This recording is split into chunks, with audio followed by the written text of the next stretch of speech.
how I'd love to start this off. I know you guys all joined at different points in the band's career. How well did you know the band Assassin before joining the band, and what was like your first reaction to their music? And we can go one by one here. I don't know who wants to take Yeah, the bullet. yeah, yeah. So if you mind, start.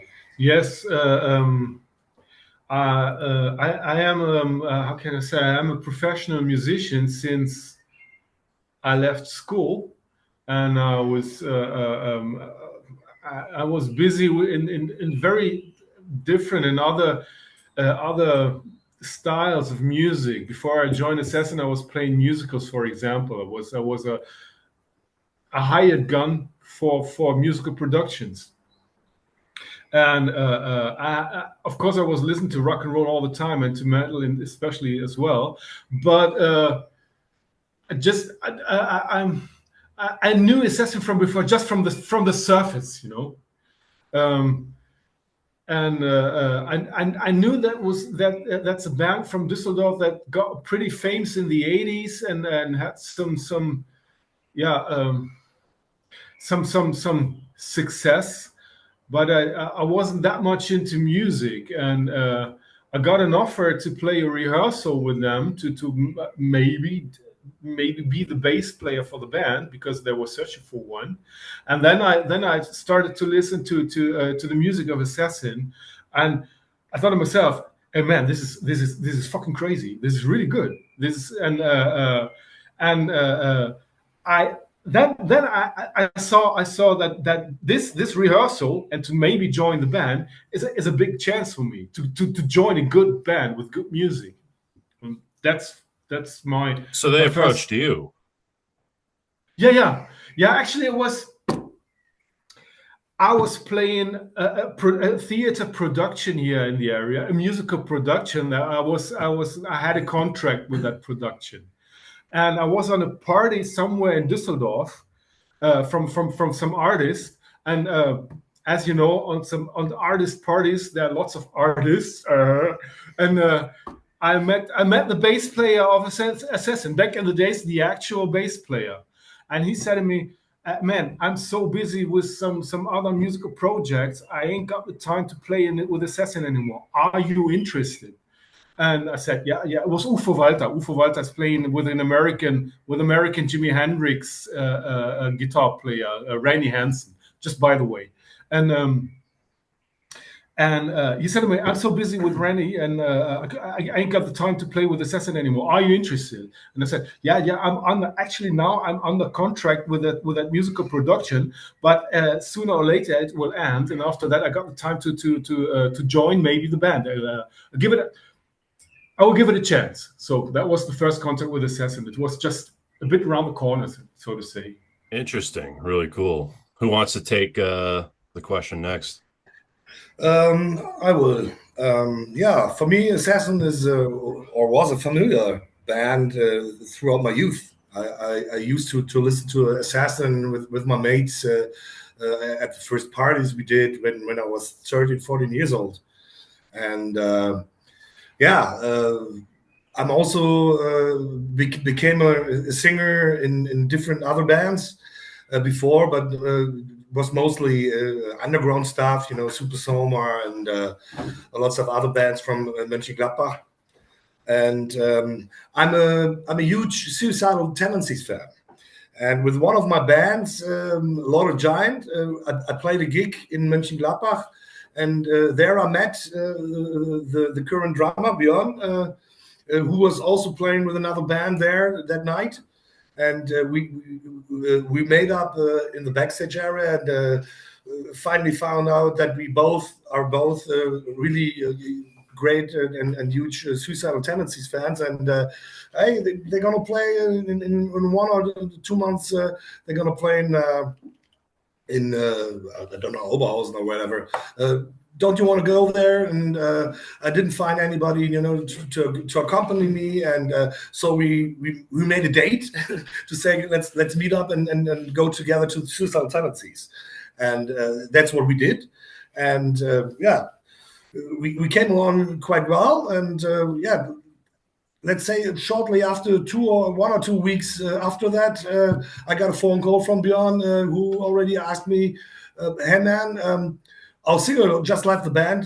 Do you want to join us?" And yeah, I had to say, well, okay, let's have a minute to think it over. Now, of course, I mean, Assassin is for me a well-known band, and that's an opportunity. So I took the chance, and yeah, it's already 30 years ago now, and I'm still the new singer for Assassin since 30 years. Yeah, Maybe this has been the most stable lineup since what, 2016? Nothing's changed, I believe. Yeah. And Which is by when. the way, this record, check it out. It's still you can still listen to it on YouTube or whatever. It's German stoner rock band Lord of Giant. Great stuff, man. Great stuff. Awesome. All right, I got some homework. Thank you, my friend. You're welcome. Great. This is actually like a Stoner Doom podcast, technically. So, for sure, looking forward to that. If you're into that music, you will love it. You will love it, really. Yeah. Awesome. Would be nice if you're gonna find the time, check out Lord of Giant, because it's a good was a good band. Fortunately, not actually not on the table anymore, but I really appreciate it to be a part of it. So I'll pass the word over to Björn. So Burn. Yes. Burn, yeah. Yes, I started '94 playing in a band at the same area where Assassin started in the '80s. It's at the Ronsdorfer Street in Germany, in Düsseldorf. No? Yeah, Ronsdorfer Straße is pretty famous street or area in Düsseldorf where rock and roll and heavy metal is the place where it happens. Even Doro used to rehearse there. Doro Pesch and die Krups started there. Krups, Doro Pesch, Warlock, and so on. This kind of bands coming from that area. That's awesome. I started 1994 with a thrash band there. It's Apotheosy. Yeah, we had some gigs, and but the same people around. We play one show in another area in Düsseldorf, and there are the actual drummer from Assassin. It's Frank Nell was there, and he told us, "Hey, we can play together a show in South America, something like this." And this must be 2005, 2006. And 2009, I heard about that Frank Nell have left Assassin, and then I have the number from UFO, and I asked him, please give me a number from Michael and from Scholli, and they had a drummer at this time. But I make what is it? An audition. You made an audition. I make an audition at this time, and so I joined. The first song what I played is "Breaking the Silence." Yeah, me too. Nice. And I say, okay, I must play at Assassin with this. This was it's 2009, and the rest is history, actually. Very, very cool. It's interesting to hear how all of you, it was almost like networking, pretty much. Yeah, totally. It's an area. How big Düsseldorf and the Ruhrgebiet, so Essen, Dortmund, and so on. This big cities. It's an area of 5 or 6 million people. So lots of people are around, and there's a big music scene. So and as you know, the world is a village. Everybody knows everybody. You know, when you're into this music scene, sooner or later you will come up to some people that know some people, and so on and so on. Especially within the metal scene, you know, the metal scene is quite well connected in Germany throughout the Ruhrpott area. You know, from bands like Creator, Sodom, Destruction, Darkness, you know, and there's a kind of a network. Everybody knows everyone, you know, and it's keep spreading the word. You know, if somebody's leaving a band, they know, oh, I know this guy from that band or whatever. You can already try or give him a call, and yeah, that's how it's running and how it's working here. Yeah. After this interview, we're going to the city and meet up Frank Blackfire from Sodom, because he's playing in some venue here around. Yeah. Then we're gonna meet up and watch the show. Leaving some booze and some rotten tomatoes to throw, you know. I Frankie, feel so fucking left out right now. Oh my god, you guys are drinking. You're seeing Sodom, like fucking, and they never come around here. I think they played New York fairly recently. Yeah. Yeah, they have been to the USA several times, but buddy, you have to believe me. For a European band, it's fucking hard to enter the USA, and especially now. Yeah, and it with a new government, it got even worse, you know. for sure. Yeah, like we love to come. We love to come to your place, but it's really difficult. I agree 100%, and I've heard this from many other bands too. It's just impossible, even in the price as well. You know, it's so expensive. And that's it. Yeah, and at the end of the day, that's what counts. It's money. You know, you have to pay the bloody bands. You know? Yeah, where you go on the road to make money. It's expecting to earn a lot of money, but at least you won't pay on. You know, you don't want to pay to play. Yeah. At least you want to come home and say, okay, I'm fine, I'm equal, you know, but I've been to the States for a week or whatever, you know. But it's hard to do. Exactly. I have no idea how Artillery does it. They do like US tours every like couple of years. They're doing like clubs. Okay, man. Okay. Cool. That's cool. Yeah. They know the right people, actually, I think. It could be connection. Yeah, it's connection. It's a great band. Yeah. Michael, we used to play a couple of shows with Artillery. It's a great band and great mates. So shout out to Artillery. Yeah, shout out. Great guys. Great guys. Yeah, now, they are. I want to touch about the Outer Space Death compilation coming out in August, I believe. I've read a little about this, but can you guys give me a little bit of a background? To be honest, I have to pass this, because what compilation do you mean, and how are we connected to this? Really, this is an Assassin compilation coming out at the end of the summer. Yeah. There is? Yeah. It's like old material. Okay. No. Okay. That was last year. Last year there was the re-release from Upcoming Terror, Interstellar Experience. Everything is coming out on the High Roller record. Yeah, I was thinking it was High Roller Records. They did re-releases of the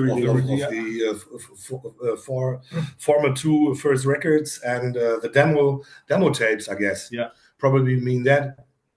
Yeah, there was like rehearsals. But it's already been released.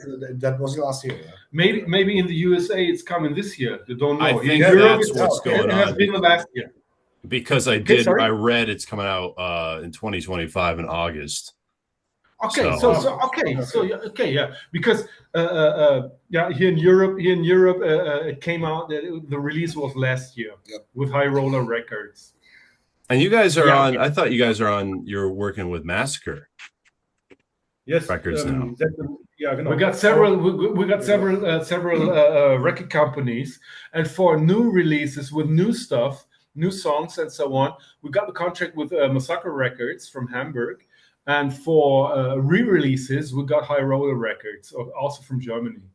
And because Massacre are specialized into new releases, and High Roller. It's our current actual record label, and High Roller is specified for re-releases in special. They always dig out some old school stuff from bands, some specials or some demo stuff or whatever, and they're specified to bring a small batch of it on vinyl mostly, and are quite well known in Europe now for that, and they're doing a pretty good job about that. They make special releases for the vinyl in different colors, and double gatefold stuff, and it's a good one. It's for collectors and even for the fans. It's a pretty good deal there. and Awesome. they're paying a they're paying a pretty good money for the bands as well. So it's good. It's good. It's a good business connection, so to say. Well, that's why I'm very into vinyl, because, I get to support the band and have like a pretty cool piece of music. And that's interesting because I was always, I'm just trying to get this, like, I guess, politics of everything right with the labels. And yeah, I guess that it's out now because it's not on streaming or anywhere, or I couldn't find it, but I did see a few articles saying that it's coming out in 2025, and I guess that's the States. So I wish I can, visit you guys so I can, in a sense, go forward in time and listen to it. But the songs are out there. I think it's because it's they are not, you cannot find it under Upcoming Terror or Interstellar Experience, because we have a re-release from this is Chronicles of Resistance, and if you search for Chronicles of Resistance, you found everything. No? Yeah, you'll find everything. Got it. And I think there's nothing new on the re-releases from songs. I don't think. I think so. There's no new stuff. It's only the old stuff that's going to be released. Yeah.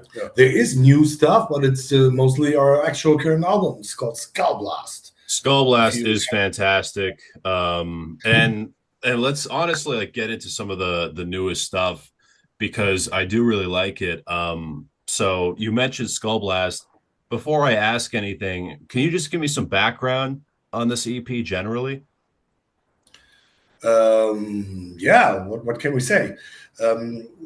We were about to release new material, and we're thinking it over, and because before we used to plan a tour we already did in November throughout Europe. We played Czech, we played Slovakia, we played a couple of shows in Germany. Where else have we been on the road? I don't know. Belgium. It was about 10 or 11 shows in a row, and tour went quite well, and therefore we thought about, it would be interesting for the people to have new material. So, but it was also clear we had at least, say, 4 or 5 months at time, so we weren't able to finally produce a whole record, a whole album. So we'd say, okay, come on, let's do some EP stuff, because up till now, Assassin never before released a short one, just an EP.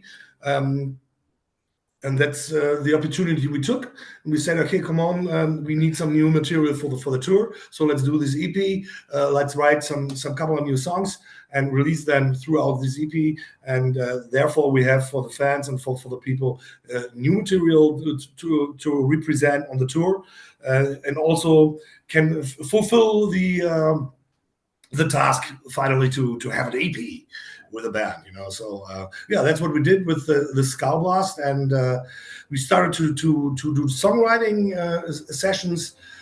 Also, this is one special throughout the whole band, because before we were used to the situation that Scholli or Joachim or the former guitar player brought in some riffings, and throughout that we developed the songwriting structures,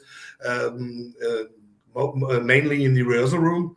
And with the Skull Blast EP, it was already really a 5-piece, because all of us worked together, because one came with a riff, and we did send the data, which is not dramatically nowadays, because the Pro Tools are very easy to use, therefore. And we exchanged ideas, and really were into the songwriting process with the whole band, with everybody taking part of it, and everybody bringing something on the table. And that was kind of special for the Skull Blast songwriting sessions, you could say. We did the whole pre-production for that thing, and I guess it worked out quite well. It was the first time that Steve comes comes. Joined A new guitar player, which that is came in for Frank Blackfire because Frank Blackfire was too busy with Zoden. They were on tour the whole time, and also are releasing a new record now in a couple of weeks. And therefore, Frank was off the table, and we needed to have somebody else, at least fulfill and to jump in for the live situation, but also. Steve played a big role in the songwriting sessions for the Skullblast EP. So you had some pretty good ideas. Good band work, you could say. Yeah. Actually, the Skullblast EP is a consequence of the Corona pandemic, I would say, because we were sitting at home, nothing to do anymore, no concerts, no touring, nothing, and we finished with YouPorn, and then we were thinking about what can we do next. You finished. I've been there. I'm still not You finished. too, my friend. Don't lie to me.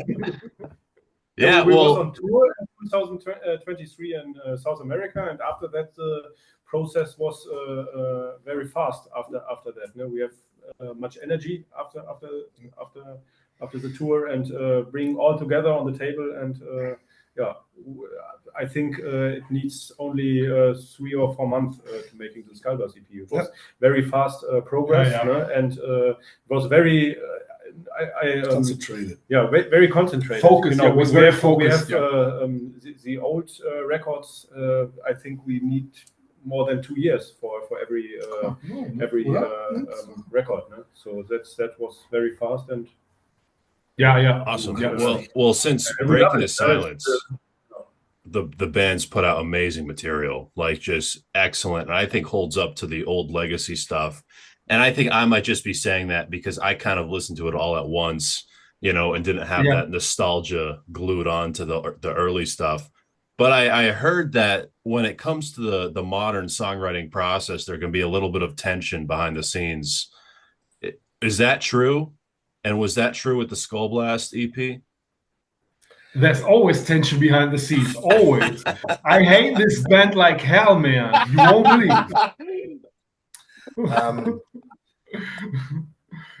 Hey, man. You know what rock and roll band is all about? You have 5 members and 7 different opinions. It's so. Well, it's funny hearing that because the material is so great that comes out of that. You would think with, hearing tensions are behind, when there's like clashing ideas and stuff, that it's going to be kind of a jumbled mess of a record. But I feel like each note feels very nothing feels forced or awkward. The songs seem to flow very well. And I do enjoy like the songs you guys are putting out. So I think that's kind of a funny contrast. And I guess it was no different with the Skullblast EP, but if it works, it works. Maybe you need that bit of tension for good stuff to come out. Right. You're right. Yeah. To be honest, I'm kind of surprised that you mentioned the tension on the Skullblast situation, because when we did Bastia Mundus, the former album before, I quite had a lot of more.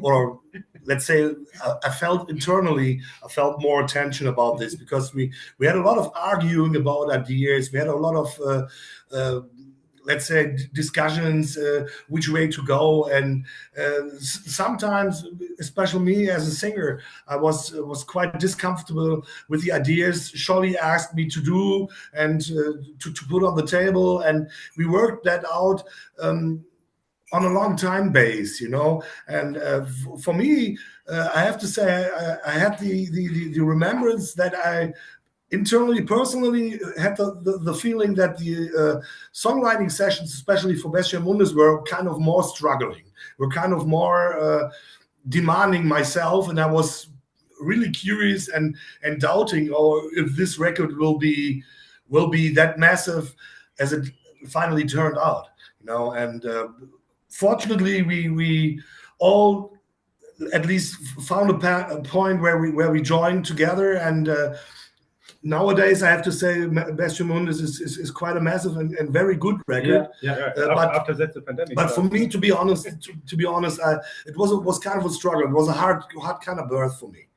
Interesting. Much harder than the Skull Blast. There's one thing. Yeah, he's right. And there's one thing to say about Skull Blast, and I think the English language is the best to say to put it on point. Is, you know, when it's good, no explanation is needed, and when it's bad, no explanation will help. You know. I'll drink to that. Yeah. Yeah. Cheers. Well, okay, so I find that so interesting because outside of the legacy stuff, that's like the band's biggest release. So I'm curious, was there anything specifically that you were against that made it on the record? Because nothing sounds like vocally, everything sounds pretty perfect in my opinion.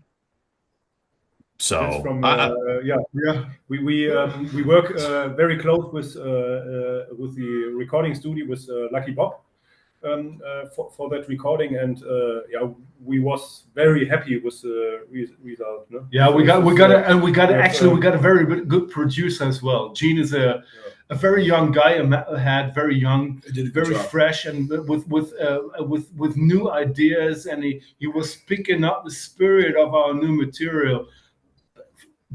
But really fast, but not to cut our own values too short. I have to say, I guess it's just because we did the pre-production before. We teamed up together, you know, exchanged data, and had throughout the weeks, 1 or 2 times a week, we met in the rehearsal rooms and tested the sounds, tested the songs, and thought over, okay, what kind of idea could we probably do better. I also have to say that I really forced working on my vocal style with Steve, our new guitar player, for the Skull Blast EP, because he was giving me feedback and saying, okay, this idea is probably not working that well since the other idea, you know, and we compared and worked that out very clearly in the pre-production. And I guess this is also something that benefits the whole record as well, you know. For sure. And to shout out, you know, the producer as well, like just it's greatly produced. That's something I should have brought up, but yeah, the production's fantastic. To go back to the Skull Blast EP, so for the songwriting recording, you know, it sounds like there was less tension there and it was a smoother process. Was there a different approach to songwriting and just generally recording with that one? Yeah, actually, when you're in the studio, the work has to be done. You just no time is ticking, you know, and time is money. When you're in the studio, you have to play it. Don't think about it anymore, and give as much spirit as you have into the fucking recording. And that's what's all about, you know. And before, of course, we were struggling, arguing, as always. But not that much. This time not that much. With the Skull Blast, not that much. Compared to as it has been before with the Bestia Mundus. And probably it refers to Steve's input, which brought in quite a new style, because he's a very versatile guitar player. He's also a very huge blues guitar player, you know, and he has this approach, you know, to bring in, especially for the songwriting, kind of a groove with aggression, you know, with probably find the mixture, you know. And we're a thrash metal band. We have to fulfill a certain approach of aggression, you know, because otherwise it wouldn't be with thrash metal anymore. But also that which carries me as a singer in special is it's nice to find a groove and to find some kind of a small melodical approach and line, probably kind of a bridge, you could say, which combines everything, you know, from the aggression to the melodical stuff, and brings it on in a combination together. And I guess that could be some point which counts. And probably as well the factor that we were heading on for an EP, you know, it was clearly we won't be producing a whole record. just a couple of songs. And so if it's just a couple of songs, let's concentrate that these couple, but, and anyone and every of these songs will kill. No fillers, only killers. I know that every band gives this approach to their new records and tries to fulfill this task, but I guess on Scalbless we already managed to do so. 100%, man. It's just such a killer EP and consistently good. And it's funny because, like, you're saying that, but it's like it's almost like 30 minutes. It's a pretty good length EP, and I agree with you 100%. You got that Judas Priest cover on there too, which isn't really. It's no Judas Priest. Oh yeah, they covered it. That is true. That is true. It's a cover of a cover. Yeah. Who did Judas Priest cover for that again? Originally, it's a Fleetwood Mac tune. It's a Peter Green Fleetwood Mac song. The Green Militia is a Fleetwood Mac song, and you should do yourself give the effort to find out the original one from Peter Green, because the approach Peter Green were realizing was more kind of bluesy. It was more kind of psychedelic. Yeah. Judas Priest did cut the chart and made a metal record, metal version of it, which is well known and probably also covered from a couple of other bands. But our approach was let's go back and let's find the original song. Let's find the original song and let's see what are they doing there. And also for me, we did, I guess, 5 or 6 different vocal layers on the record. I even sang the original bluesy Peter Green down-tuned melodic lines on the record. We just mixed that down, that the more aggressive line is over it, because we're not Fleetwood Mac, we're the thrash metal band, So, but the vibe is still there, and that I guess. It was kind of a challenge, because we were saying the first time Björn came over with the idea, hey, let's cover the Green Militia, but the original track. I said, hey, come on, how can we do this? We're a fucking thrash metal band. How could we realize that, But he has a very, very topic vision of what he would like to do, especially for the drums. And he just fixed me on, and I said, okay, come on, that's a fucking challenge, but I'll try to solve it, and I tried to make it, and I guess we did. It's great. Was very fun. First, I made a pre-production with Steve together and showed to everybody, and Scholli said first is, no, we can't do it. And I say, no, you must listen to it again, and we must do it. And that was are you mad? We have this with the other songs too. No? That was the idea in and out. No? And this was a slow number, no? On the record, and it's always this. Scholli said, no. Too slow. It's too slow. We can't do a number under 180. Scholli's the last remaining original member of the Genuine Assassin lineup, and he once did a word which I really celebrate him for, and I don't find it's true, but it's let's say at least it's kind of stylish. He said under 200 BPM, it's not thrash metal. I beg to differ, but that's what he says, and and he's the master one. So but was very was pretty difficult to give birth to this kind of to give breath to this kind of birth, to this kind of song, and but that was very for me was very interesting because Björn, who had the idea of putting a Fleetwood Mac cover on the EP.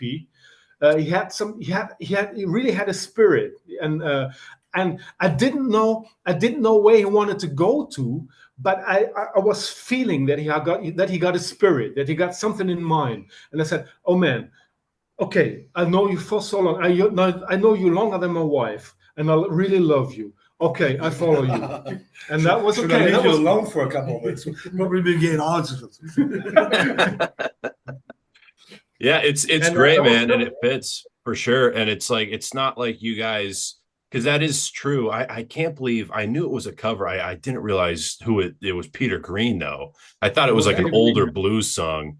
Um, Now I what I like about it is you guys aren't just playing it heavy. You're putting your own sound on it. You know, Yeah, it's yeah, thrashy, it's fast, yeah, and it fits. And it seems like it definitely every note is so fitting on that. And that EP is just fucking great. And I'd love to ask, we were talking about, the original member, of course, and we have the new stuff here. How do you feel like the new stuff compares to the legacy stuff? Do you think there's a big gap between the sound? Because I think they flow pretty well together, but there's definitely quite a difference, I think. But I do don't, we believe, don't think this way. We don't think this way. Sorry, I didn't want to interrupt you.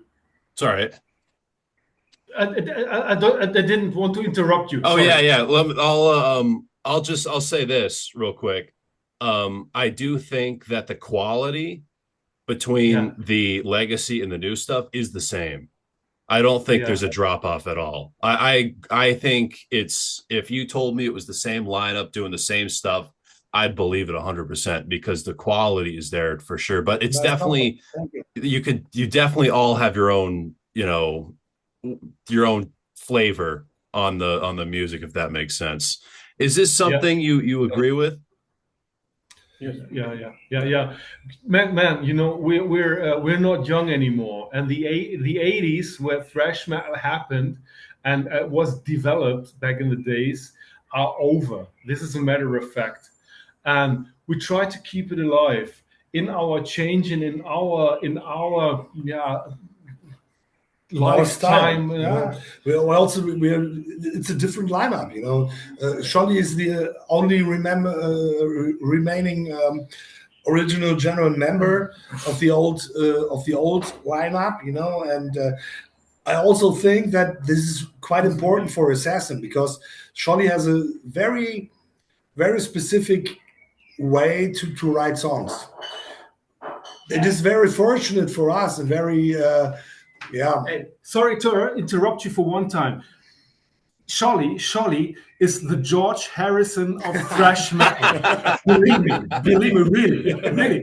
This is 100%. He's so great. And the one who was the first guy who mentioned that, who got that was Miller from Creator. He said in one interview, he said one of the best thrash metal guitarists in Germany is Mr. Scholli Scholz. And it took me a while to understand and to got it, but now I know what he means. Really, believe me. I believe you. All things What must can I piss. say? What can I Yeah. say? Yeah. Yeah, it's when we played old stuff like The Last Man or Holy Terror or Nemesis. No, it's always this Scholli there who guiding us. No? So we have the respect from the old from the old songs. He also has a clear vision, even when we start to compose new and songwrite new stuff. He always has a clear vision how he thinks Assassin should sound like. And he would never let anything go through, which probably is kicking ass, and it's thrash metal, but it's not Assassin. And that's very important because that gives us the opportunity to still cling on and to still hang on to that old stuff. To be honest, we know that for some cases, especially our South American tours and stuff, it's necessary for us to play the old school stuff, because the people want to hear it. There are countries Assassin never visited, and there are people who grew up with that stuff, same just like me, and they expect us. If we come over, they expect us to play the old school stuff. They expect us to play the classics, and I think we can cope that. But it's nice and very grateful for us as well that Scholli gives us the opportunity to develop new style and new stuff. And in my experience and in my opinion, we also get accepted by the people and also by the old school fans. They expect us, okay, come on, play the classics, but they're also on and want to listen to the new stuff. I will never forget the moment, for example, when we I first played South America with Assassin, we supported Anthrax in a sold-out show in Santiago de Chile, and the Teatro Caupolicán, and that was one of my first shows with Assassin, and this was also my first experience being in South America. And I entered the stage and we played a new song from the Comet Cathedral album, and all the first lines in front row were singing my lyrics, you know, and I was just, man, what the fuck, what's going on around here, you know? This is so brilliant, that's so supporting, and this is something I'm really grateful as well for Charlie, and give him the props and the credits that he gives us the opportunity and the chance to be the new kind of Assassin, but that's just because he has the vision. He's the Assassin guy. You know, what can I say? Assassin without Charlie wouldn't be any more Assassin. If Charlie would leave the band, we finally had to say, okay, probably we will keep on making music together, but we have to rename us and we have to find another task for it. So with Charlie, it's still Assassin. Yeah. Even nowadays, and even with this new stuff. Yeah, Charlie's showing the red line where what's Assassin all about, and where's the spirit? Really, he got such a great sensitivity for songwriting and what a good song needs, and where the best way is where it leads to. You know, it's really incredible. It's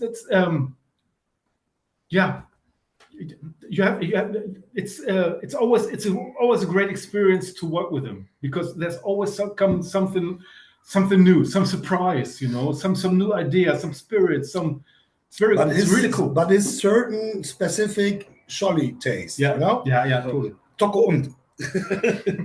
Good to keep it fresh. Yeah, cheers, man. It's good to keep it fresh for sure. But like what you're saying, what other, not thrash metal bands, but what other metal bands could say that? You know, I got into the bands a little over a year ago, and so I listened to everything at the same time, and like the new stuff is on the same level, if not, I think sometimes a little higher personally, than a lot of the legacy stuff. And I don't know any real like metal bands or thrash bands that can even say that. And I wouldn't say that if I didn't believe it, you know? Like I've talked to a lot of bands who are putting out a new record, and it's like, it's a good record. It's great. There's good stuff on it, but I'm not going to tell them the first 3 records are where it's at, you know? But I think it's just so funny to hear, and that's why I had to bring up the tensions before, because I, in a sense, didn't believe it. Because it's like, then how is it so good? How are they able to put out stuff that compares with the legacy stuff? But it's really cool. It's really cool that you guys are doing that, for sure. Thank you. The other we don't have we don't have pressure from a label or something like this. We can do when we want to bring out the stuff. No? We don't have it's time pressure, or what is it? Schedule. Yeah, we don't have a schedule for that. No schedule. Yeah, we work line which we have to Massacre before with SPV, and we don't have this time pressure like other bands. No, that's. I mean, of course, when you're rolling the business, you have schedules, because you're doing confirmations with record labels and stuff, and of course they need to plan and they have to produce and stuff, and of course you know, okay, by that time of the year or by that time of the month you should be finished, or you should release, or you should at least give us you know, the datas and your finished stuff. But there's no pressure, just like Björn said, from the record label, who says you need to bring out a new EP or a new record within the time schedule of half a year or something. No, we can do it by ourselves the way we want to. And if it takes a year to write it, fucking hell, it takes a year. So cool. Yeah, cool. Now, speaking of the newer material, you know, I believe it was mentioned that there is stuff in the works right now. Is that true? Is there any material being written right now, or are you kind of just letting the Skull Blast No, EP we have sit? come, but we cannot talk about it. Got it. Okay, yeah. We have some plans. Some plans. Maybe this year or in the next year. Yeah. Let's say at least to give a small hint. Yeah. And I know our manager will kill me for this, but it has something to do with our mates from Chile, Nuclear. I don't know if you know that band. It's a fucking great, brilliant thrash metal band. And if anybody likes this band and also likes Assassin, watch out. There will gonna be something. So that's what we can. I can make my own assumptions. Yeah. I didn't know. I can make my own assumptions. I'm so disappointed. I thought you were telling me that you finally want to marry me. Did I approach? No. Yeah, the chemistry's there, so I'm not surprised. Well, hey, it was great talking to you guys, and I just kind of want to give you the floor here. And before I do that, I know you got the Outer Space Death compilation, I believe, coming out in the States in August. So that's very exciting. And if there's anything coming up in the future, just everything for Assassin. I know there's something we can't talk about, but besides that, what's the future of Assassin looking like right now? Yeah, as we said, we're on to something which we will start to work on in real after the summer break, because you have to know everybody from us has a decent normal job in the normal life, because we cannot make a living from playing an Assassin, so we all have to work. These guys are practicing musicians. I'm an occupational therapist. I work with mentally disturbed people in my real life, my all-day life, and have to earn money and make a living out of this. And we have a break for summer now, which we'll take, and we'll spend with our families and making some kind of vacation. And after that, we are focusing, and then we're gonna get on working on that idea, which I'm not allowed to tell you, but we're on to really do so. And hopefully, if that will work out, there could be another South American tour, which is hardly focused on in February or March next year. And therefore, of course, as I said, we are going to work on something, and we're going to see.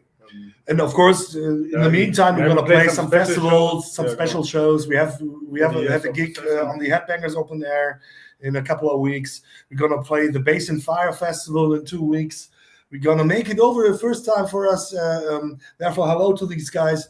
We make it over to Cyprus and play on a small festival as a headliner on Cyprus.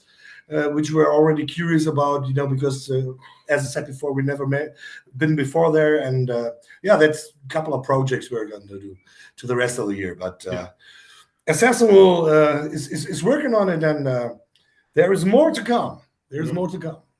Cyprus is a beautiful island in the Mediterranean Sea. It's really beautiful. You think so? So beautiful. I've been there. I've been there a couple of years ago. He's been there. He has been. Well, that'll be a nice vacation for sure. Yeah. Definitely. Really cool. So also, to end things off, what's the best way for people to stay updated with, you're talking about this forbidden topic, and it's something that will be announced in the future. Where can people go to see that announcement? So only on Facebook and Instagram. Yeah, Facebook, Instagram, all the social media stuff.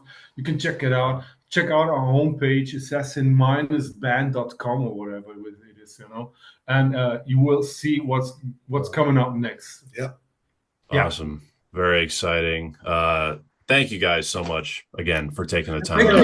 Thank you very much for your time and for inviting us to your show, man. It was great to talk with you. Thank you very much. And one last thing to say. I was playing in Boston in 2018 with a Brazilian band. Oh, really? Venue. I know your place, man. I love your place, really. Well, we miss you, so you'll have to come back. Yeah, So- man, we miss you too, really. As I know that you're from Boston and the Boston broadcasting, I have to ask you: are you also into hardcore and stuff? Because I'm I I'm like a big fan from Slapshot from Boston. Slapshot. it's a Yeah, brilliant man, band, Slapshot's fucking great. They're really kicking ass. And I saw them a couple of lives on European festivals. And if you know these guys, send them a great shout out from Assassin's Thrash Metal Band from Germany. Slapshot is the fucking case, man. They're the shit, man. It sucks that Yeah. whole like hardcore scene's kind of dead now in Boston. All those old venues turned into Dunkin' Donuts, unfortunately. Fuck. But now Worcester, which is the city south of Boston, has like a really great metal, like thrash hardcore scene. But Slapshot are legendary. Those guys fucking rock. Awesome. They Yeah, are. I'll give them your regards for sure. Thank you very Thank much. you, man. Thanks. Yeah. Just fucking awesome, guys. Well, it's been a pleasure talking to you guys, and I'm looking forward to the future of the band. I'm Brandon Battick, and this has been Disturbing the Priest. It's death! I've just seen death!